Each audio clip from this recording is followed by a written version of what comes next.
안녕하세요. 오늘은 2단원 개인과 사회 구조의 첫 번째 시간입니다. 오늘은 사회 구조에 대해서 알아볼 건데요. 사회 구조는 틀이라고 생각하면 돼요. 인간관계에서 만들어지는 정형화된 틀. 그래서 너는 교사니까 이렇게 해야 돼. 너는 학생이니까 이렇게 해야 돼. 너는 부모니까, 너는 자식이니까 이렇게 해야 해. 라는 식으로 인간관계에서 만들어지는 여러 가지 정형화된 틀들을 사회 구조라고 불러요. 그래서 이게 어느 정도 정해져 있기 때문에 예측이 가능하다는 장점도 있어요. 예를 들어서 학생이니까 술, 담배 안 하겠지라고 예측이 가능하고요. 만약에 쌤이 어디 가서 저 직업이 교사입니다라고 얘기를 하면 사람들은 어느 정도 쌤한테 모범적인 행동을 하도록 기대하는 면이 있어요. 그래도 저 사람은 믿을만 하겠지, 교사니까. 교사는 뭐 거짓말하면 안 돼. 교사는 모범적이어야 돼. 교사는 뭔가 규칙을 잘 지켜야 돼. 이런 식의 어느 정도 정형화된 틀들이 있어요. 그런 것들을 사회 구조라고 부릅니다. 이런 틀이 나를 갑갑하게 하기도 해요. 하지만 이렇게 틀이 정해져 있기 때문에 뭔가 질서가 안정되고 그런 식으로 사회적인 삶이 유지가 되는 거거든요. 자, 이 연장선에서 그 생광열기 한번 읽어볼게요. 대부분의 고등학생은 아침에 일어나 일정 시간이 되면 학교에 가서 수업을 받고 수업이 끝나면 집으로 가기도 하고 학교에 남아 공부하기도 합니다. 각자 다른 점이 많지만 하루하루의 생활을 비교하면 큰 차이 없는 비슷한 일상을 보냅니다. 이렇게 비슷한 일상이 가능한 이유는 우리의 인간관계가 정형화된 틀, 사회 구조 속에서 움직이기 때문입니다. 그래서 사람들의 생활을 일정한 방향으로 이끌어가는 보이지 않는 생활 방식의 틀, 이런 사회 구조가 존재하기 때문에 학생이면 무엇을 해야 되고 교사면 무엇을 하고 부모면 어떻게 하고 자식은 어떻게 하고 이런 식의 틀이 존재하기 때문에 어느 정도 다른 사람의 생활 방식이 예측 가능하기도 하고 비슷하게 굴러간다는 걸 볼 수 있어요. 이런 점이 개인을 조금 갑갑하게 만들 수도 있어요. 아, 나 학생인데 오늘 술 마시고 싶은데. 아, 나 오늘 교사인데 조금 탈선하고 싶은데. 뭐. 아니면 나는 오늘 부모인데 내가 애들을 돌봐야 되는데, 아, 오늘 나 친구랑 놀고 싶은데. 내가 자식인데, 아, 오늘은 좀 엄마한테 거짓말하고 좀 놀고 싶은데. 이런 식으로 탈선을 하고 싶은 생각도 들 수 있습니다. 틀을 벗어나서 생각할 수도 있지만 대부분의 사람들은 이 틀 안에서 함께 살아가고 있어요. 그래야 같이 살 수 있으니까요. 그렇게 정해져 있는 틀들을 사회 구조라고 부릅니다. 사회 구조는 읽어볼게요. 사회에서 사람들이 사회적 상호작용을 하면서 학생과 교사의 관계, 사용자와 노동자의 관계, 직장 상사와 부하 직원의 관계 등과 같은 사회적 관계가 만들어집니다. 이러한 사회적 관계가 오랫동안 유지되고 유형화되고 정형화돼서 일정한 틀을 만들면 사회 구조라고 부르는데요. 옆에 표를 한번 볼게요. 사회적으로 상호작용을 합니다. 상호작용을 하다 보면 너는 학생, 나는 교사라는 사회적 관계가 만들어지고요. 너는 학생이니까 어떻게 해야 되고 나는 교사니까 이렇게 해야 된다라는 틀, 사회 구조가 만들어지게 됩니다. 즉 사회 구조란 한 사회에서 개인과 집단이 사회적 관계를 맺는 방식이 정형화되어 안정화된 틀을 갖추고 있는 상태를 말합니다. 자유롭게 생각하고 행동하는 개인으로 구성된 사회 속에서도 개인의 행동이 비슷한 양상으로 나타나는 건 개인이 사회 구조의 틀에 크게 벗어나지 않는 범위 안에서 행동하기 때문이에요. 이걸 집 구조랑 한번 비교해서 볼게요.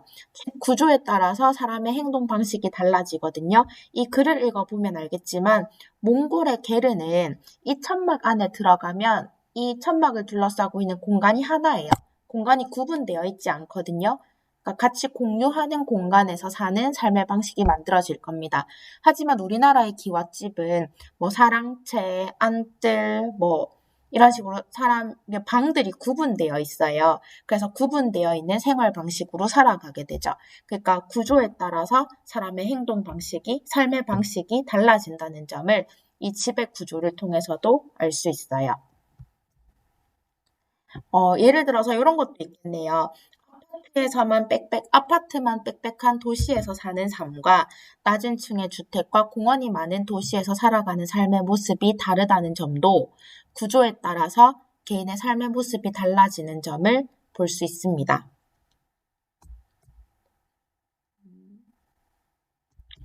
사람들은 사회적으로 구조화된 행동, 그러니까 구조화, 틀 지어진 행동, 정해진 행동이라고 생각하면 되는데요.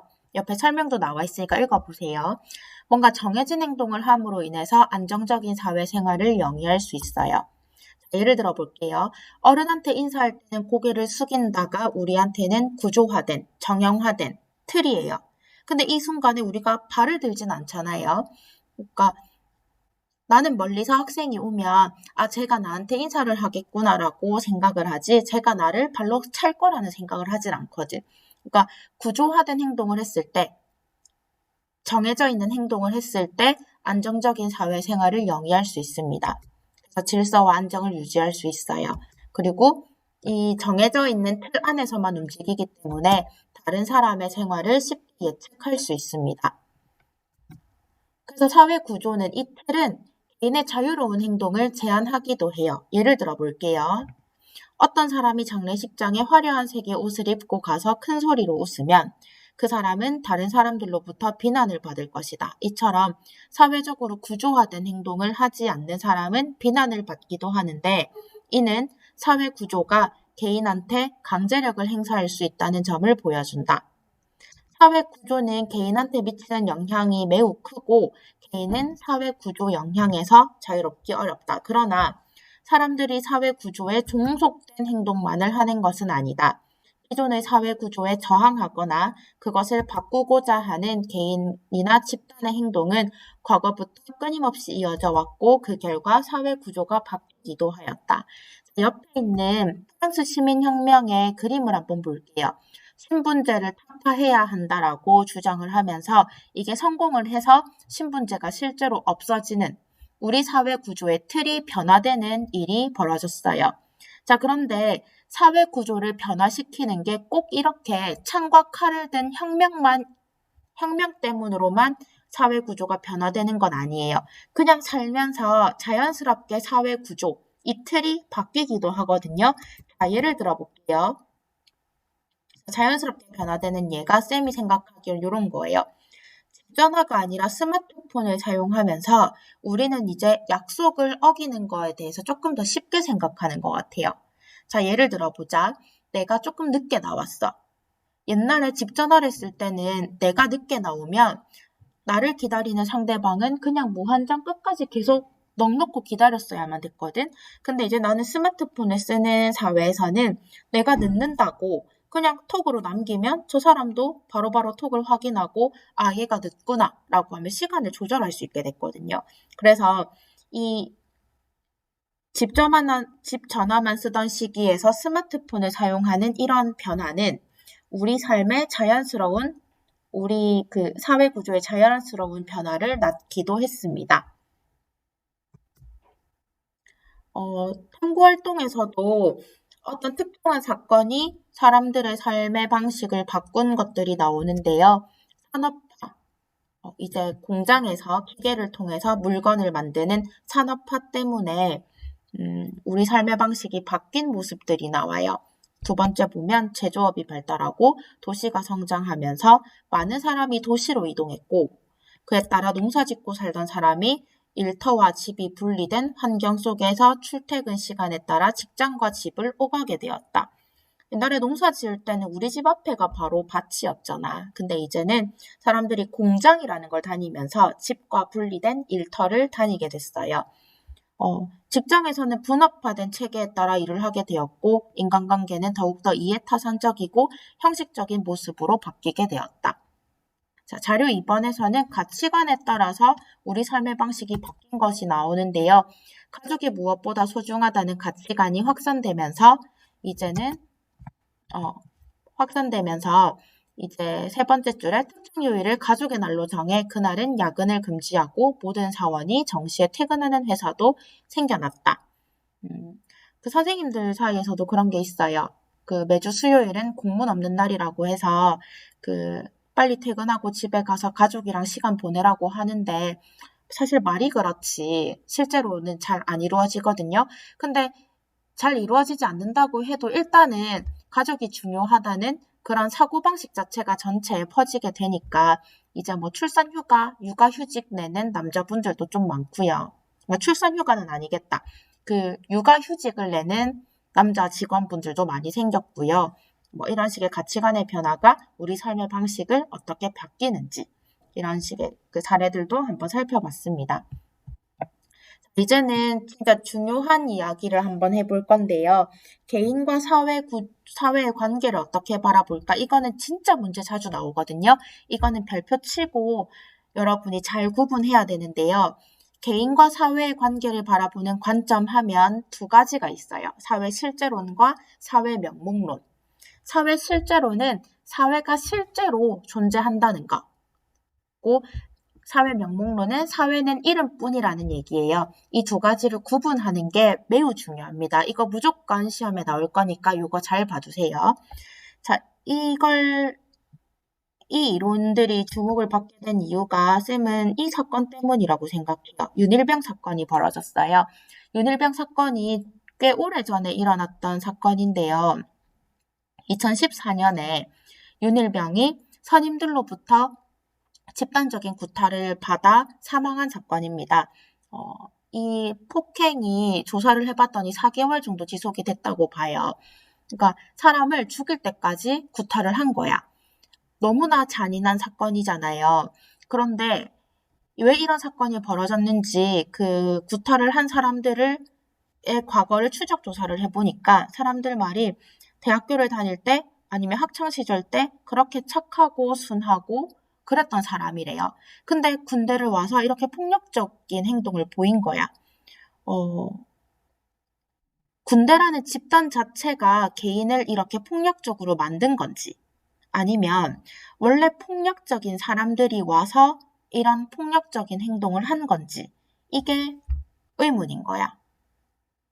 만약에 진짜 착한 사람이라 하더라도 군대라는 집단에 와서 폭력적인 행동을 보인 거라면 이 군대라는 집단 자체가 갖고 있는 폭력성이 문제가 될 거고요. 그러니까 군대라는 사회가 가지는 특성이 있는 거지. 개인과 분리된 군대라는 집단이 갖는 폭력적인 특성. 이것이 사람을 얼마나 폭력적으로 만드는가. 이게 사회 실제론에 해당하는 설명이고요.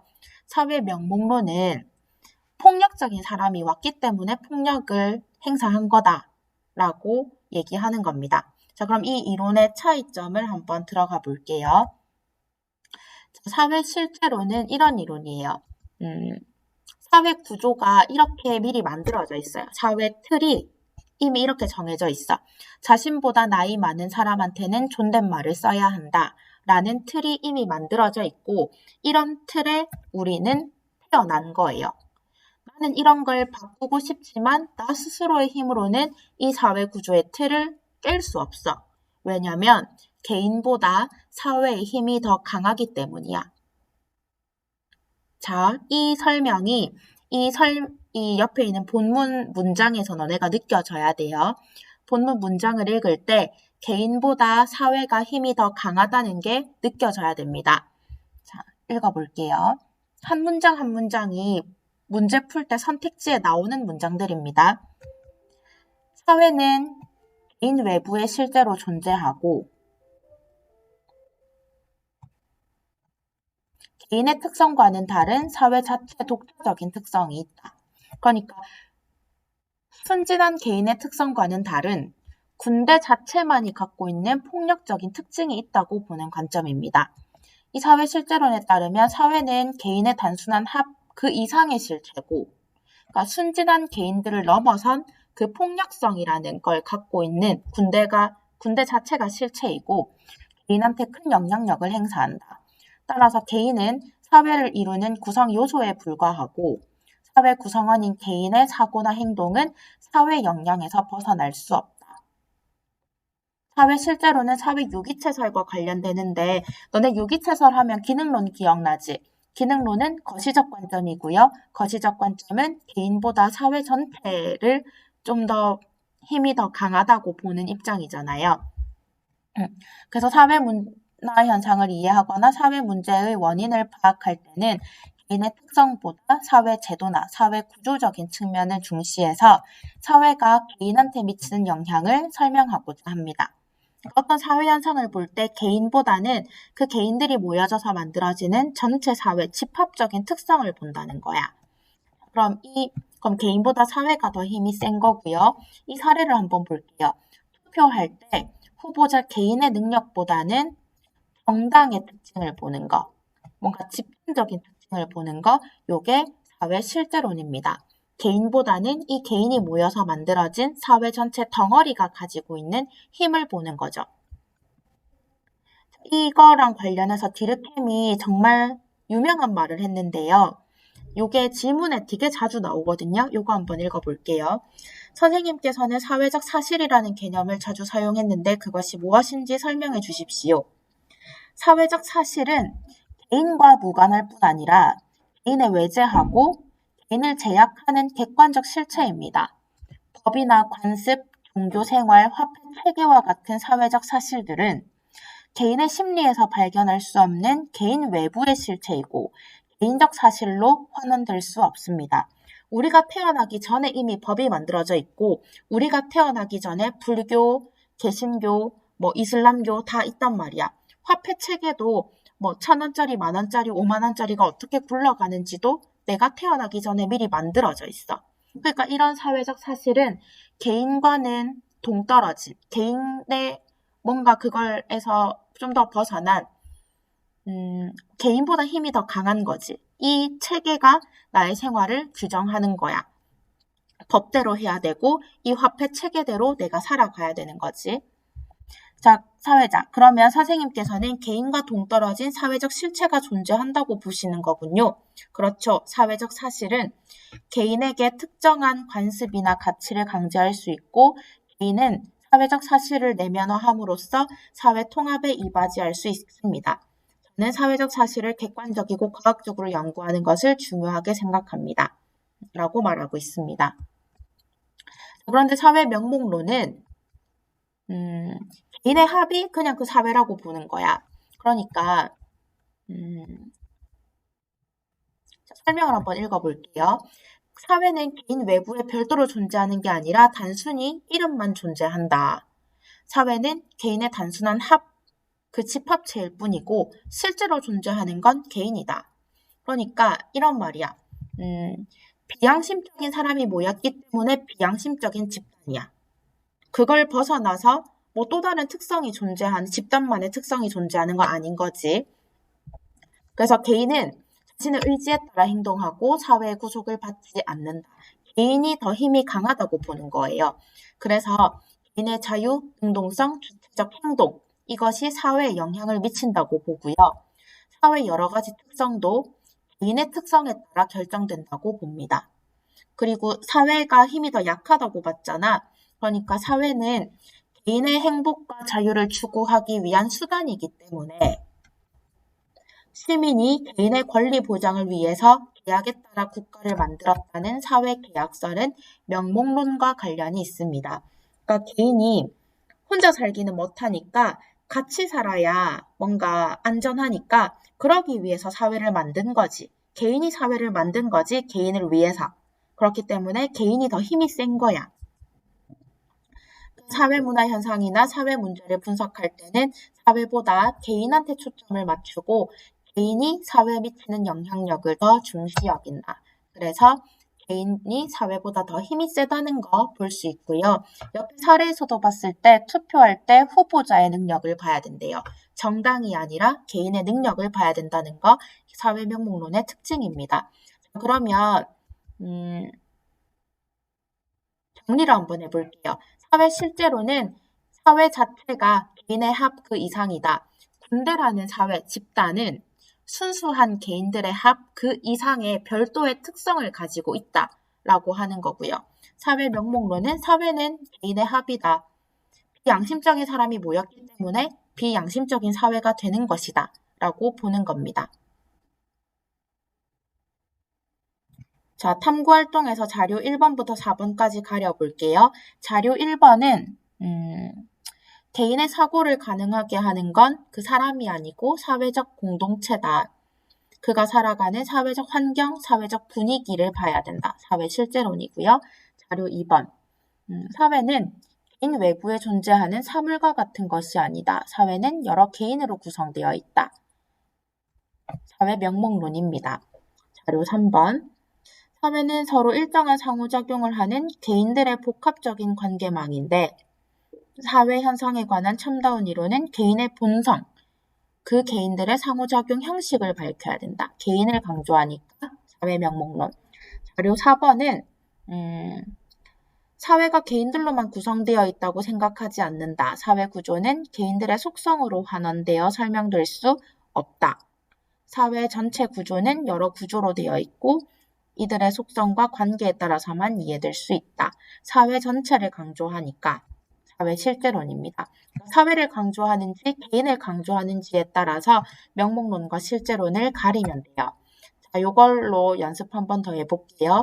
감독밥은 행정신을 강조하네요. 실제론이고요. 감독을은 개개인의 기량을 강조합니다. 사회 명목론이에요. 이런 식으로 개인을 강조하냐 명목론을 강조하냐에 따라서 실제론과 명목론을 나누는 연습을 교과서 본문과 함께 꾸준히 해서 오세요. 수고하셨습니다.